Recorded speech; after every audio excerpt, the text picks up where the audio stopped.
Assalamualaikum dan salam hormat. 103 buah rumah di Felda Lubuk Merbau dan Kampung Bagan dekat Padang Terap, Kedah rosak selepas dilanda ribut petang semalam. Kejadian berlaku kira-kira pukul 5 petang ketika kebanyakan penduduk sedang menyediakan juadah berbuka puasa. Ahli Dewan Undangan Negeri Adun Kawasan Pedu, Muhammad Razi Muhammad Amin berkata kebanyakan rumah mengalami kerosakan di bahagian bumbung dan dinding akibat dihempap pokok dan diterbangkan angin. Malah ada yang hampir ranap akibat dihempap tiang elektrik. 4 buah keluarga di Felda Lubuk Merbau terpaksa dipindahkan sementara ke kuartus Felda kerana rumah mereka tidak selamat untuk didiami. Bagaimanapun tiada kemalangan jiwa dilaporkan. Muhammad Razi menambah bantuan awal telah disalurkan kepada penduduk terlibat dan bantuan susulan akan diberikan kemudian.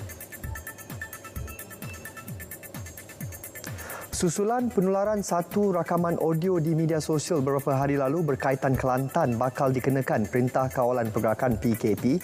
Polis Kelantan mengesahkan berita terbabit adalah tidak benar. Ketua Polis Kelantan Datuk Syafi'in Mamat menasihatkan orang ramai untuk merujuk laman sesawang rasmi Majlis Keselamatan Negara MKN bagi mendapatkan maklumat terkini keadaan dan arahan semasa berkaitan penularan COVID-19. Dalam kenyataan yang dikeluarkan kepada media pagi ini, beliau turut menegaskan agar orang ramai tidak menularkan atau menyebarkan sebarang berita tidak benar tanpa merujuk kesahihannya kepada pihak bertanggungjawab.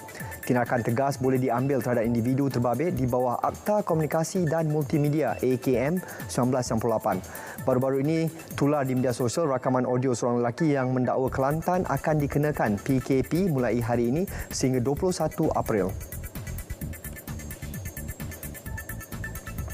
Kerajaan Negeri Sembilan optimis menjadikan daerah Kuala Pilah sebagai destinasi pelancongan baharu di negeri itu setelah perkampungan budaya teraci yang terletak di Kuala Pilah diberi nilai tambah. Kuala Pilah sememangnya terkenal dengan adat dan warisan, malah mempunyai tarikan eko pelancongan seperti hutan rekreasi Ulu Bendul serta Gunung Ansi.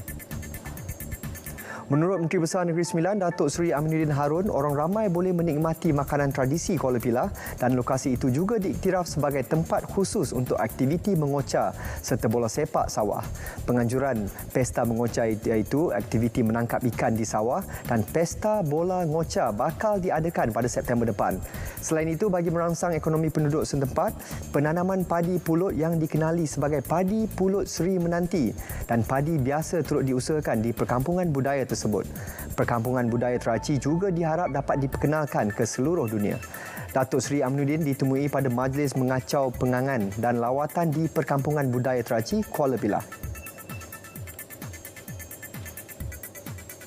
Kejohanan Woodball Piala Dunia ke-9 yang dijadual diadakan di laman Woodball Kompleks Sukan Syed Sirajuddin Arif Putra, Universiti Malaysia Perlis UNIMAP Pauh Putra Perlis sekali lagi ditunda. Kali ini tarikhnya ditunda ke tahun depan iaitu pada 23 hingga 28 Julai 2022.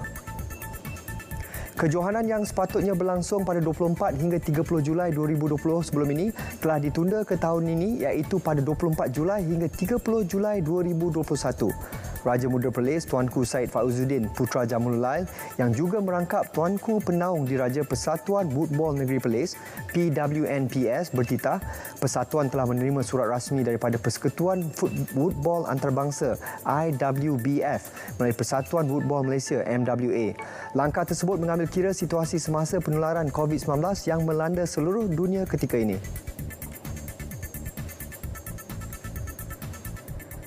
Sekian Semasa 3, teruskan kesetiaan anda bersama kami sehingga kita berjumpa lagi. Assalamualaikum dan salam hormat.